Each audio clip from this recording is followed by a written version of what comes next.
Fala emergencista, meu nome é Bruno Leite, eu sou médico emergencista e você é muito bem-vindo a mais um Bolos de Emergência. E nós aqui da região sudeste estamos em pleno surto de infecções respiratórias, um aumento bastante significativo nos casos. Então hoje a gente vai falar sobre um tema essencial para quem está na linha de frente da emergência pediátrica, a pneumonia em crianças. Se você trabalha na emergência, você já sabe que esse é um dos diagnósticos mais comuns que você vai encontrar. E é também uma das principais causas de internação em pediatria. Será que você está abordando a pneumonia de forma realmente eficaz? Vamos discutir tudo o que você precisa saber de forma prática e direta, mas sempre baseada em evidência. A pneumonia é uma infecção do parênquima pulmonar. Ela pode ser causada por diversos agentes, incluindo os vírus, as bactérias e até os fungos. Ela permanece como uma das principais causas de morbidade e mortalidade nas crianças menores de 5 anos, principalmente nos países como o nosso, em desenvolvimento. E mesmo com o impacto muito positivo da vacinação pneumocócica, que reduziu drasticamente os casos graves, ela continua sendo um desafio na emergência. Mas é muito importante entender que a pneumonia em criança tem um espectro amplo, que vai desde quadros virais leves até uma pneumonia bacteriana grave e complicada. Então vamos começar pelas causas virais, que são as causas mais comuns em pediatria, independente da faixa etária. Influenza é causada pelos vírus influenza A e B e é uma causa importante de pneumonia viral em criança, especialmente em surtos sazonais como o que nós estamos vivendo agora. O quadro clínico se caracteriza por febre alta, de início súbito, tosse, normalmente seca, dor de garganta, mialgia, cefaleia, prostração. É a síndrome gripal descrita. Como é que a gente diagnostica e trata? Bom, o diagnóstico é clínico e o tratamento é com o antiviral ou seu Tamiflu, o famoso Tamiflu. Mas ele é indicado para crianças com fatores de risco para complicações, por exemplo, os menores de 5 anos, portadores de doenças crônicas como asma, cardiopatias e para os imunossuprimidos. A posologia varia de acordo com a idade. Para os menores de 1 ano, 3 mg quilo dose, 2 vezes ao dia por 5 dias. Para as crianças de entre 1 a 12 anos, a dosagem vai variar de acordo com o peso, mas sempre 2 vezes ao dia durante 5 dias. É importante que o tratamento seja iniciado nas primeiras 48 horas de evolução da doença. E claro que as medidas de suporte sempre serão importantes. Eu falo aqui da hidratação oral venosa conforme o estado clínico do paciente, controle da febre com paracetamol ou dipirona como medicações de escolha e manter a criança em um ambiente arejado e com boa ventilação. Já a bronquiolite viral aguda é a infecção viral mais comum em menores de 2 anos. O vírus sincicial respiratório é o principal agente causador, mas outros vírus como adenovírus e até o metapneumovírus também podem causar. O quadro clínico inclui tosse, taquipneia, sibilância e até retrações intercostais. O diagnóstico também é clínico. Poucos pode ajudar na avaliação pulmonar, é claro. E a radiografia de tórax não é necessária na imensa maioria dos casos. O tratamento aqui é de suporte. Oxigênio terapia se a saturação está abaixo de 92. A gente pode usar desde o catéter nasal até o catéter de alto fluxo em casos mais graves. E aqui um adendo. A VNI tem virado o jogo. O uso do BiPAP tem salvo muitas crianças durante esse surto. Hidratação adequada, devemos preferir a via oral, mas em casos graves considerar a hidratação venosa. A aspiração nasal com soro fisiológico, especialmente antes das mamadas, deve ser feita com muito cuidado. A chance de você irritar as vias aéreas inferiores com aquela sondinha é muito alta. A nebulização com a salina hipertônica 3%, em alguns casos para alívio dos sintomas, mas sem nenhum tipo de evidência robusta. E quando a gente fala de corticoides e dos beta-2 agonistas, eles não são indicados rotineiramente, sendo que o broncodilatador pode ter alguma indicação se a criança for, por exemplo, previamente asmática ou se um teste terapêutico teve uma resposta absurdamente boa. Só que agora a gente vai falar sobre a pneumonia bacteriana, e é aqui que o emergencista precisa estar atento. Na criança que tem febre alta persistente, tosse produtiva, desconforto respiratório e sinais de toxicidade como prostração, gemência, cianose, eu já começo a pensar em pneumonia bacteriana. E os principais agentes bacterianos em pediatria são o pneumococo, o mais comum em todas as faixas etárias, o Haemophilus influenzae não tipável, comum em crianças menores de 5 anos, e inclusive o Staphylo aureus. Em casos complicados como abscesso pulmonar, vai ser uma suspeita. E o diagnóstico é, sim, você adivinhou, na maioria das vezes, clínico. Aqui, o exame físico é fundamental, porque o sinal mais sensível é a taquipneia. Eu considero taquipneia nos menores de 2 meses uma frequência respiratória acima de 60, entre os 2 meses e os 12 meses de idade acima de 50, nas crianças entre 1 a 5 anos acima de 40.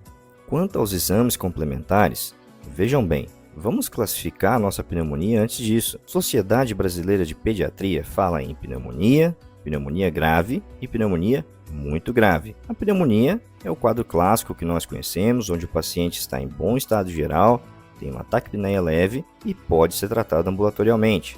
Os quadros graves são aqueles que cursam com tiragem subcostal, gemência e algum nível de toxemia. Já as pneumonias muito graves são aquelas que cursam com franca insuficiência respiratória ou sinais de choque. Essa classificação é importantíssima. As crianças com quadros pneumônicos leves podem ser tratadas em domicílio. Já aqueles quadros graves ou muito graves exigirão a internação. Para essas crianças, eu solicito exames complementares, um raio-x de tórax, um hemograma e marcadores inflamatórios como VHS ou procalcitonina são a escolha inicialmente. Além disso, o tratamento antibiótico empírico deve ter uma duração de 7 a 10 dias na população pediátrica e todas as crianças devem ser reavaliadas após as primeiras 48 horas. Na ausência de melhora ou na piora, solicitaremos exames complementares. Porque, claro, o raio-x de tórax pode me mostrar um derrame pleural, um empiema. Já o hemograma, com uma leucocitose muito chamativa, com desvio à esquerda, sugere infecção bacteriana. Os marcadores inflamatórios são mais úteis para acompanhar a evolução da doença. Ou seja, se eu iniciei o meu tratamento empírico e após 48 horas eu reavaliei esse paciente com queda dos marcadores inflamatórios, ótimo sinal. E eu disse a vocês que os quadros leves podem ser tratados de forma ambulatorial, os quadros graves e muito graves têm que ser internados. Mas existe uma população que vai ser internada 100% das vezes, os menores de 2 meses.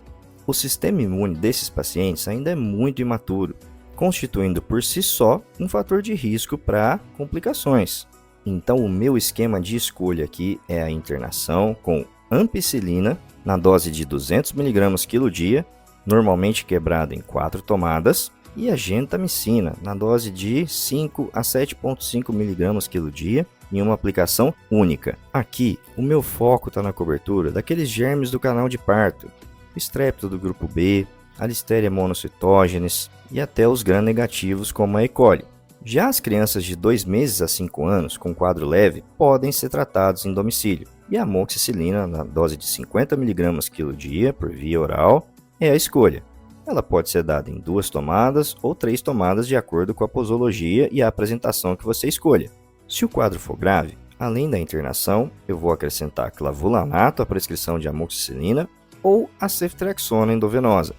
A ceftriaxona tem a dose descrita pela Sociedade Brasileira de Pediatria entre 50 a 100 mg quilo dia. Tem se tornado uma tendência na emergência a prescrição de 75 mg quilo dia em aplicação única.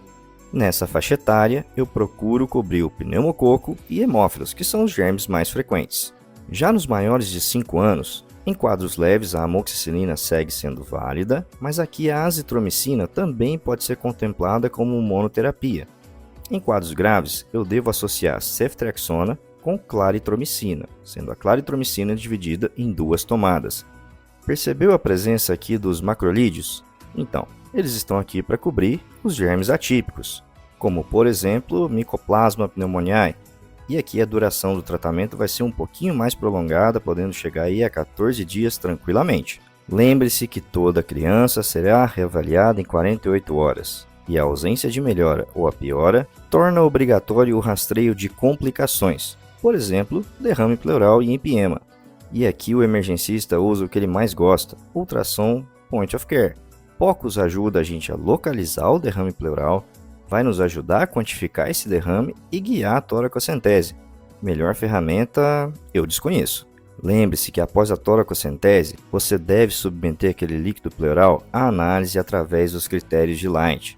Basicamente, se eu tenho mais proteínas no líquido pleural do que no plasma, ou se eu tenho mais LDH no líquido pleural do que no plasma, trata-se de um exudato, e a etiologia provavelmente é sim infecciosa. E aquele líquido pleural que vem com um pH extremamente ácido, com aquela glicose muito reduzida, abaixo de 40 normalmente, ou com LDH estourada acima de 1000, me classifica esse derrame como um empiema. E aqui o buraco é mais embaixo. Além da drenagem torácica com antibióticos de amplo espectro e suporte ventilatório, muitas vezes o tratamento cirúrgico se faz mandatório.